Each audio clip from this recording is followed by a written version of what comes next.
ধর্ষণ। ধর্ষণ আমাদের সমাজের একটি খুব ঘৃণাত্মক একটি শব্দ, যেটা আমরা প্রতিনিয়ত প্রায় প্রতিদিনই শুনি যে কোথাও না কোথাও কোনো না কোনোভাবে একটা মেয়ে ধর্ষিত হচ্ছে। তার আ বয়স হতে পারে ৭-৮ কিংবা এমনকি তার বয়স হতে পারে ৫০ ও। আসসালামু আলাইকুম।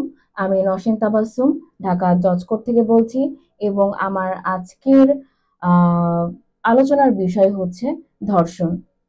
আমাদের সমাজে প্রতিদিনই আ অনেক মেয়ে ধর্ষিত হচ্ছে এবং আমাদের এই বিষয় সম্পর্কে আইনও রয়েছে।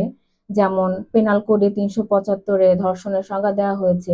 নারী ও শিশু নির্যাতনের ৯ এর ১ এ ধর্ষণ সম্পর্কে বলা হয়েছে।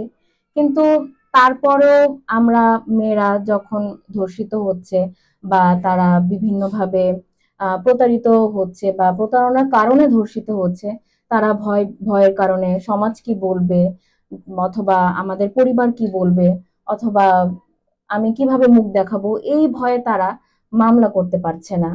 এমনকি মেডিকেল টেস্ট করতে চাচ্ছে না।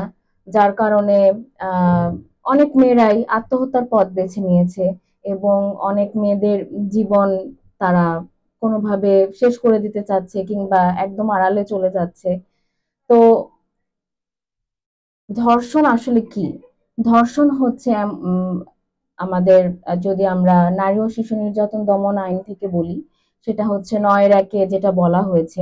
ধর্ষণ হচ্ছে যদি কোনো ব্যক্তি সেটা যদি নারীর বয়স যদি ১৬ বছরের বেশি হয়, তাহলে কোনো ব্যক্তি যদি তাকে সম্মতি ছাড়া তার সাথে শারীরিক সম্পর্ক করে, তাহলে অথবা বিয়ের প্রলোভন দেখিয়ে সম্পর্ক করে, প্রতারণামূলকভাবে সম্পর্ক করে যে আমি তোমার স্বামী, কিন্তু আসলে সে জানে সে তার স্বামী নয়। সেক্ষেত্রে তার সাথে যদি স্বামী শারীরিক সম্পর্কে জড়ায় অথবা তার সাথে সেক্সুয়াল ইন্টারকোর্স করে, তাহলে সেটাকে আমরা ধর্ষণ বলে থাকি। এখন ধর্ষণ যে শুধু এরকম যে সম্মতি ছাড়াই শারীরিক সম্পর্ক করলে ধর্ষণ হবে, সেটাও কিন্তু না। আমাদের দেশে গ্রাম অঞ্চলে মেয়েদের বিয়ে হয়ে যাচ্ছে ৭-৮ বছরে, ১০-১২ বছরে, ১৩ বছরে। সেই ১৩ বছরের কম বয়স্ক কোনো শিশুকেও যদি তার সম্মতি ব্যতি রেখে অথবা তার সম্মতি নিয়েও যদি তার সাথে শারীরিক সম্পর্ক করা হয়, তাহলে সেটাও ধর্ষণ হিসেবে বিবেচিত হবে। আমাদের সমাজে আমরা একটা মেয়ে একটা ছেলে আহ, সম্পর্কে জড়াই অবশ্যই, এবং অনেকেই জড়াই সেই সম্পর্কে, এবং সেই সম্পর্কে দেখা যায় যে বয়ফ্রেন্ড তাকে বিয়ের প্রলোভন দেখিয়ে অথবা সে এমন কিছু বলতেছে যেটা খুব বিশ্বাসজনক বা তাকে বিশ্বাস করে তার সাথে একটা সম্পর্কে জড়িয়ে পড়ে।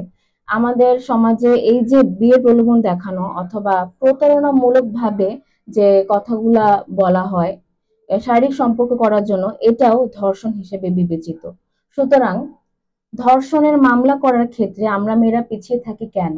কারণ দেখা যাচ্ছে সমাজের ভয়, আমাদের পরিবার কি বলবে সেই ভয়ে, পরিবারে বাবা মার সামনে মুখ দেখাবো কি করে, বাবা মা কি কি বলতে পারে বা সমাজে চলবো কিভাবে, আমার ফ্রেন্ড সার্কেল থাকে, আমাদের বন্ধু বান্ধব তারা কি বলবে, সেই ভয়ে আমরা মেডিকেল টেস্ট করাতে চাই না। এখন মেডিকেল টেস্ট না করিয়েও আমরা পেনাল কোডের ৪৯৩ এর আন্ডারে মামলা করতে পারি এবং এক্ষেত্রে মেডিকেল টেস্টের কোনো প্রয়োজন নেই। ধর্ষণ আসলে একটা মানুষকে শুধু শারীরিকভাবে বিপর্যস্ত করে না, মানসিকভাবেও তাকে বিপর্যস্ত করে, এবং সেটা বারবার। সে যদি একবার ধর্ষিত হয়, মানসিকভাবে সে ধর্ষিত হয় বারবার। সুতরাং আমি বলবো, একটা মেয়ে যদি ধর্ষিত হয়ে থাকে আপনার আশেপাশে, বা আমি মেয়ে হিসেবে বলবো যে আমি যদি ধর্ষিত হয়ে থাকি বা আমার মতো যারা যদি ধর্ষিত হয়, তাহলে অবশ্যই আমরা আইনের আশ্রয় নিব এবং একজন আইনজীবীর পরামর্শ নিব যে কিভাবে মামলা করলে, কিভাবে অগ্রসর হলে আসামিকে সাজা দিতে পারবো। সেই আচ্ছা, এটার পর কি? সুতরাং আমরা যদি ভিকটিম হয়ে থাকি বা আমরা যদি ধর্ষণের শিকার হয়ে থাকি, সেক্ষেত্রে আমরা আইনি পদক্ষেপ অবশ্যই নিব, কারণ এটা ক্যামেরা ট্রায়ালের মাধ্যমে হয়। এটা পাবলিকলি কখনোই এক্সপোজড হয় না, এবং এটা গোপনই থাকে। এ কারণে আমরা আইনের হস্তক্ষেপ নিব এবং আইনের সাহায্য নিব যাতে আমরা প্রপার একটা জাস্টিস পেতে পারি।